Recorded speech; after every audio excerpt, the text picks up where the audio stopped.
আজ আমি অনেক খুশি, কারণ আজ আমি নতুন রূপে সেজেছি। কি যে সুন্দর লাগছে আমাকে দেখতে, ভাবতে আমার অবাক লাগে। আজ আমার গা থেকে কি যে সুগন্ধ বের হচ্ছে, আমার ভীষণ আনন্দ লাগছে। আজ আমার সুগন্ধে সবাই মুগ্ধ হয়ে যাবে।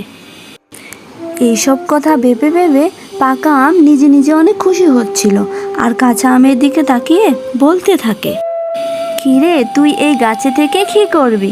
সবাই তো আমার দিকেই তাকিয়ে থাকবে। তুই তো সেই আগের মতোই আছিস, তোর গায়ের রং ও গাছের পাতার রং একই, তাই তোকে কেউ দেখতেই পাবে না। তুমি এভাবে বলছো কেন? তুমি আর আমি তো একই জিনিস, একই গাছের ফল। তুমি হয়তো আগে পেকেছ, আর কিছুদিন পর আমিও পেকে যাব। তখন তোমার মতো দেখতে আমিও হব। এত গর্ব করছো কেন? নিজের রূপ নিয়ে এত অহংকার ভালো না। এই থামো থামো, এত উপদেশ দিতে হবে না। তোমার ভাষণ শোনার মতো সময় আমার নেই। আমার রূপ দেখে তোমার সহ্য হচ্ছে না, তোমার হিংসে হচ্ছে আমার রূপ দেখে, তাই না?